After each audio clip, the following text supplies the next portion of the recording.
Hello बच्चों, the question is which of the following is least likely to involve in stabilizing the 3D folding of most proteins?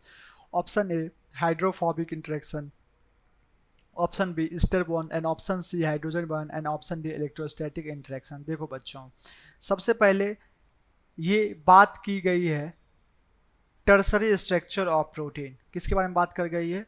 Tertiary structure of protein. और जब tertiary structure protein को जब हम fold करते हैं तो बच्चों वो कैसा स्ट्रक्चर बन जाता है? Quaternary structure. क्वाटनरी स्ट्रक्चर कैसा बच्चा बनता बच्चों? Quaternary structure. और ये जो क्वाटनरी स्ट्रक्चर होता है बच्चों, ये मोस्ट स्टेबल स्ट्रक्चर होता है। कैसा होता है? मोस्ट स्टेबल स्ट्रक्चर होता है बच्चों क्वाटनरी स्ट्रक्चर। ध्यान से देखो, अब जो टर्सरी स्ट्रक्चर होता है प्रोटीन्स को, जब हम इसको फोल्ड करते हैं तो बहुत सारे जो अमाइनो एसिड्स जो दूर है, मतलब फार अपार्ट हैं, वो क्लोज आ जाते हैं। और उनमें क्या होती है? कुछ ना कुछ इंटरेक्शन होती है बच्चों, कुछ ना कुछ इंटरेक्शन होती है। तो टर्सरी बॉन्ड में जो टर्सरी स्ट्रक्चर ऑफ प्रोटीन्स है, इसमें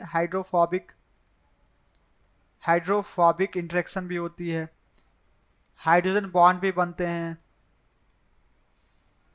ठीक है, और इलेक्ट्रोस्टैटिक इंटरेक्शन भी होते हैं बच्चों, ठीक है, और इसमें ईस्टर बॉन्ड भी बनते हैं, ठीक है। अब ध्यान से देखो, ये जो हाइड्रोफोबिक बॉन्ड है और हाइड्रोजन बॉन्ड है, इलेक्ट्रोस्टैटिक इंटरेक्शन है बच्चों, ये सभी कैसे हैं बच्चों? बॉन्ड है, वीक बॉन्ड है। कैसे हैं? वीक बॉन्ड है। जबकि ईस्टर बॉन्ड बच्चों, ये कैसे हैं? स्ट्रॉन्ग बॉन्ड है। स्ट्रॉन्ग बॉन्ड क्यों बोले हैं इसको? चूंकि ये ईस्टर बॉन्ड जो होता है बच्चों, ये कैसे बॉन्ड है? कोवैलेंट बॉन्ड है।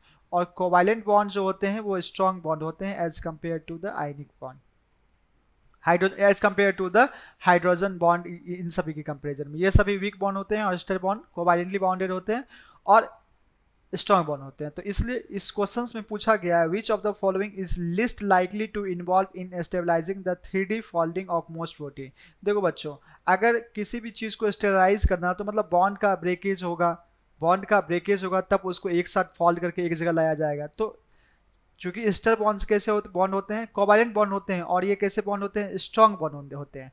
स्ट्रॉन्ग बॉन्ड होने की वजह से क्या होता है? इनमें स्ट्रॉन्ग बॉन्ड होने की वजह से ये बॉन्ड जल्दी टूटते नहीं है, इसलिए ये less involve in stabilising the 3D folding of most protein. तो बच्चों इसका आंसर हो जाएगा ईस्टर बॉन्ड। ईस्टर बॉन्ड क्यों होगा? चूंकि ये स्ट्रॉन्ग बॉन्ड है। तो बच्चों answer B is correct. Thanks, best of luck.